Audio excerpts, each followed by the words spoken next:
Dean Martin was sitting in the plush leather chair of Capitol Records Studio A on March 15, 1976, listening to playback of his latest recording session when music producer Harold Steinberg made the comment that would destroy his career and create one of the most legendary moments in recording industry history. "Dean, I'm going to be honest with you. Your voice is finished.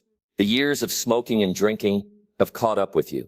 Maybe it's time to consider retirement." Dean, who was 58 years old and had been recording professionally for over 30 years, slowly turned to look at the man who had just declared his vocal abilities dead. What happened next would be talked about in recording studios for the next 50 years. The insult.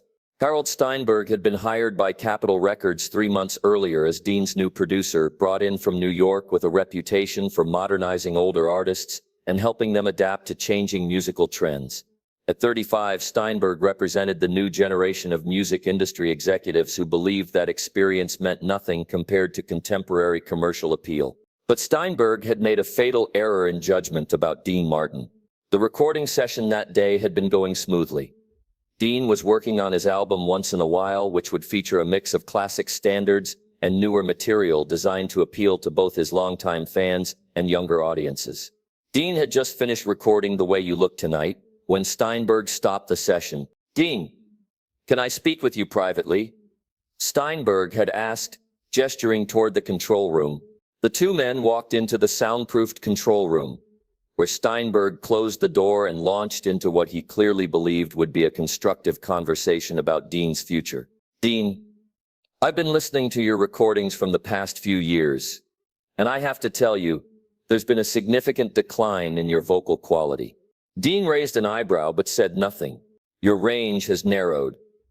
Your tone has become rougher, and frankly, your voice just doesn't have the smoothness and power it once had."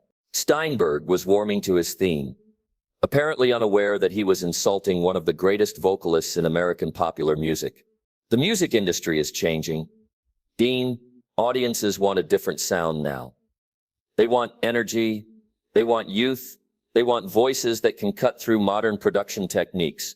Dean still remained silent, but his expression was beginning to harden. "Look, I'm not saying you should stop performing entirely, but maybe it's time to think about transitioning away from recording. Focus on live performances where the sound system can help compensate for vocal limitations." That's when Steinberg delivered the line that would end his career. "Dean, I'm going to be honest with you. Your voice is finished. The years of smoking and drinking have caught up with you. Maybe it's time to consider retirement." Dean Martin stood up slowly and looked directly at Harold Steinberg. "Harold, would you mind opening the door to the studio? I'd like the musicians to hear this conversation." Steinberg, confident in his assessment, opened the door connecting the control room to the main studio area where 6 session musicians were waiting. "Gentlemen," Dean called out to the musicians, "Mr. Steinberg here believes that my voice is finished. He thinks I should consider retirement because my vocal abilities have deteriorated beyond repair." The musicians, all of whom had worked with Dean for years, exchanged glances of disbelief. "Harold," Dean continued, "since you're so confident in your professional assessment, I'd like to give you a demonstration." The challenge. Dean walked back into the main studio and positioned himself at the vintage Neumann U47 microphone that had been used for countless classic recordings. The studio fell completely silent as Dean adjusted the microphone stand and looked directly at Harold Steinberg through the control room glass. "Harold, I want you to listen very carefully to what you're about to hear." Dean closed his eyes, took a deep breath, and began to sing a single, sustained note.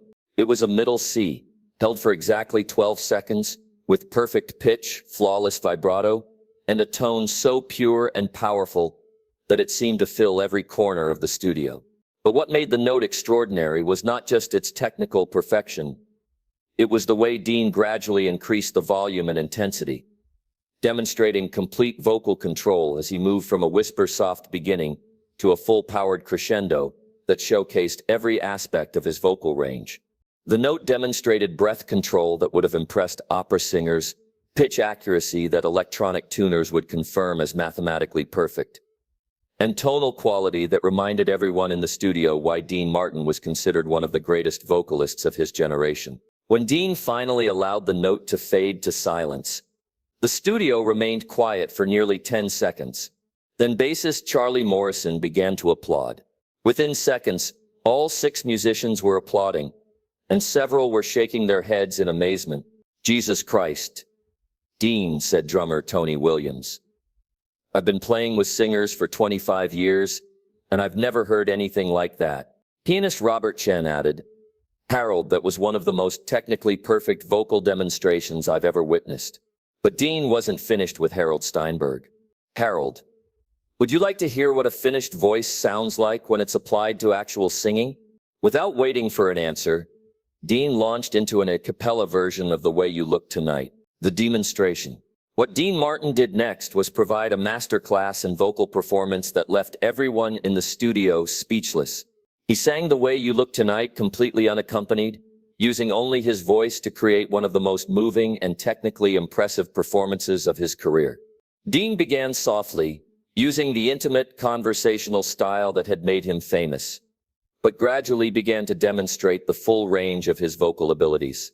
He moved seamlessly between his chest voice and head voice, showed perfect breath control through long, complex phrases, and demonstrated vibrato control that allowed him to add or remove vocal coloring at will. Most impressively, Dean began to improvise additional lyrics and melody variations, showing not only that his voice was in perfect condition, but that his musical creativity and interpretive abilities were as sharp as they had ever been. The performance lasted 4 minutes and 27 seconds, and when Dean finished, the studio was completely silent. Harold Steinberg sat in the control room with his mouth open, unable to speak. The 6 session musicians were staring at Dean with expressions of pure admiration. Finally, guitarist Mike Rodriguez spoke. "Dean, that was the most incredible vocal performance I've ever heard in 30 years of studio work." "Harold," Dean said, looking directly at the producer, "would you like to revise your assessment of my vocal abilities?" Steinberg tried to speak but could only manage a whisper. "Dean, how about I was wrong?" "Dean, I was completely wrong. Your voice isn't just not finished. It's better than it's ever been." But Dean Martin wasn't satisfied with a private apology. The public humiliation. Dean walked back into the control room where Harold Steinberg was sitting, looking like a man who had just witnessed something that challenged everything he thought he knew about music. "Harold, I appreciate your apology, but I think there's something else you need to do." "What do you mean?" "You made your assessment of my vocal abilities in front of professional musicians who work in this industry. Your comments about my voice being finished were heard by people whose opinions matter in the recording business." Steinberg was beginning to understand where this was going. "Dean, what are you asking me to do?" "I'm asking you to make a public statement acknowledging that your assessment was wrong. I want you to hold a press conference where you admit that you were completely mistaken about my vocal condition." "A press conference? Dean, that could damage my reputation in the industry." Dean's expression became cold. "Harold, you just spent 10 minutes trying to damage my reputation. You told me that my voice was finished and that I should consider retirement. You made those statements in front of professional musicians who could have spread that assessment throughout the recording industry. Now you want me to protect your reputation?" Steinberg realized that he had made a catastrophic error that could end his career if Dean decided to make their conversation public. "What exactly would you want me to say at this press conference?" Dean smiled, but it wasn't a friendly smile. "You're going to tell the truth, Harold. You're going to admit that you made a serious professional misjudgment about my vocal abilities, and you're going to acknowledge that my voice is in excellent condition. And if you refuse, I'll make sure that everyone in the recording industry knows exactly what happened in this studio today. I'll tell them that Capitol Records hired a producer who doesn't know the difference between a great voice and a finished voice." Steinberg understood that he had no choice. The press conference. 3 days later, on March 18, 1976, Harold Steinberg held a press conference at the Beverly Hills Hotel that became one of the most unusual events in music industry history. Steinberg had called the press conference ostensibly to discuss Capitol Records' upcoming releases, but everyone in attendance knew that something unusual was happening. The conference was attended by music journalists from Rolling Stone, Billboard, Variety, and the major Los Angeles newspapers, as well as several music industry executives who had heard rumors about what had happened during Dean's recording session. Steinberg opened the conference by making an announcement that shocked everyone in attendance. "Ladies and gentlemen, I called this press conference to make a public statement about a serious error in professional judgment that I made this week." The room fell silent as reporters realized they were about to hear something extraordinary. On March 15th, during a recording session with Dean Martin, I made comments suggesting that Mr. Martin's vocal abilities had deteriorated and that he should consider retirement. Steinberg paused, clearly uncomfortable with what he was about to say. "I want to state publicly and categorically that I was completely wrong. Dean Martin's voice is not only not deteriorated, it is currently in the best condition I have ever heard from any vocalist of his generation." The reporters began scribbling frantically as they realized they were witnessing a major music industry figure publicly admitting to a spectacular misjudgment. "Mr. Martin demonstrated vocal abilities during our session that were nothing short of extraordinary. His range, his control, his tonal quality, and his interpretive skills are all at the peak of his career." Steinberg looked directly into the television cameras that were recording the conference. "I want to apologize publicly to Dean Martin for my unprofessional assessment. And I want to acknowledge that he is one of the greatest vocalists in American popular music." A reporter from Billboard raised her hand. "Mr. Steinberg, what caused you to make such a dramatic misjudgment?" Steinberg's face flushed red. "I allowed my preconceptions about age and vocal deterioration to cloud my professional judgment. It was an inexcusable error." Another reporter asked, "Will you continue working as Dean Martin's producer?" "That decision is entirely up to Mr. Martin and Capitol Records. I would consider it an honor to continue working with him, but I understand if my comments have damaged our professional relationship." As the press conference ended, Steinberg looked like a man who had just ended his own career. The aftermath. The story of Harold Steinberg's public apology made headlines in music industry publications and entertainment news shows across the country. Producer publicly apologizes for calling Dean Martin's voice finished minus Billboard. Capitol Records producer admits spectacular misjudgment about Dean Martin, Rolling Stone. Dean Martin forces public apology from producer who questioned his vocal abilities. The story became legendary within the recording industry, with musicians and producers using it as an example of how not to assess vocal talent and how dangerous it could be to underestimate experienced performers. But the consequences for Harold Steinberg were swift and devastating. Within 2 weeks of the press conference, Capitol Records announced that Steinberg's contract would not be renewed. The official statement cited philosophical differences about artistic direction, but everyone in the industry knew that Steinberg had been fired for his public humiliation. Other record companies were reluctant to hire a producer who had demonstrated such poor judgment about vocal talent. Steinberg found himself effectively blacklisted from major label work and was forced to accept positions with small independent record companies at a fraction of his previous salary. Meanwhile, Dean Martin's career experienced a significant boost from the publicity. The story of his vocal demonstration became part of his legend, with music critics and fans praising his professionalism and his ability to defend his artistic integrity. Capitol Records executive Alan Livingston made a public statement supporting Dean. "Dean Martin is one of the most professional and talented artists we have ever worked with. His vocal abilities remain at the peak of his career, and we are proud to continue our long relationship with him." Dean's Once in a While album became one of his best-selling releases of the 1970s. The single note that Dean had sung during his confrontation with Steinberg became legendary among musicians, with several attempting to duplicate its technical perfection without success. But Dean's most satisfying vindication came from an unexpected source: the Vindication. 6 months after the Steinberg incident, Dean Martin received a letter from Frank Sinatra that made the entire confrontation worthwhile.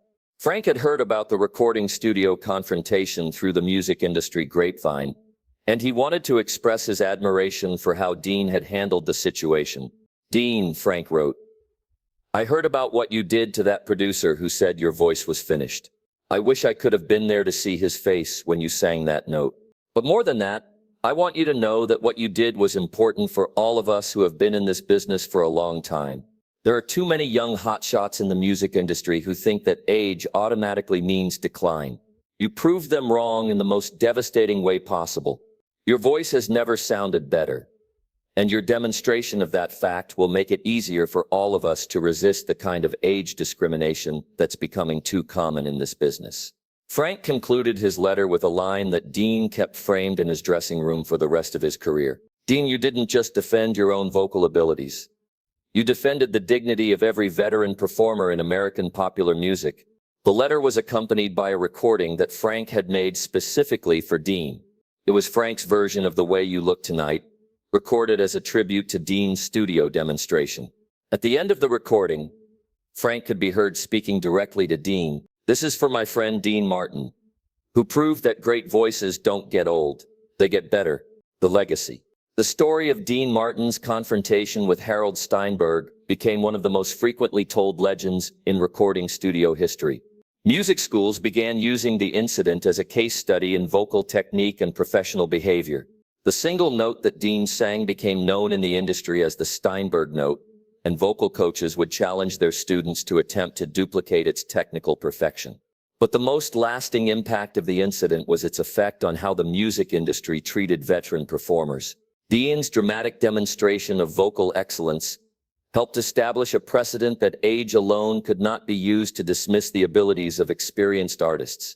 Record companies became more cautious about making assumptions about vocal deterioration. When Dean Martin died in 1995, his obituary in Rolling Stone included this tribute. Dean Martin's greatest performance may not have been in any concert hall or recording studio, but in his confrontation with a producer who underestimated his abilities. His single-note demonstration of vocal perfection became legendary among musicians and helped establish that great voices transcend age. At Dean's memorial service, over 40 major recording artists performed in tribute to his legacy, but the most moving moment came when the entire assembled group of musicians attempted to sing the note that Dean had used to silence Harold Steinberg. None of them could match its technical perfection. As Capitol Records executive Alan Livingston said in his eulogy, Dean Martin taught us that true vocal ability cannot be measured by age, and that the greatest artists prove their excellence not through arguments, but through performance. The note he sang that day in 1976 was more than just a demonstration of vocal technique. It was a declaration that artistic excellence has no expiration date. Harold Steinberg, who had moved to Nashville and found modest success producing country music albums, sent a wreath to Dean's funeral with a card that read, "To Dean Martin, who taught me the most important lesson of my career, never underestimate a great artist." The wreath was placed next to the flowers from Frank Sinatra, Sammy Davis Jr., and the other entertainment legends who had learned from Dean's example. But perhaps the most fitting tribute to Dean's vocal vindication came from the new generation of recording engineers and producers who had entered the industry after the Steinberg incident. They had grown up hearing the story of Dean's single note, and they approached veteran performers with a respect and professionalism that had been lacking in the past. As one young producer wrote in a tribute article, Dean Martin didn't just prove that his voice wasn't finished. He proved that great artistry never finishes. It only gets more refined, more powerful, and more moving with experience. Every time I work with a veteran performer, I remember the story of that single note, and I approach the session with the respect that true artistry deserves. Dean Martin's voice had indeed been finished on March 15, 1976. It had been finished with Harold Steinberg's career, finished with age discrimination in the recording industry, and finished with anyone who dared to underestimate the power of true vocal artistry.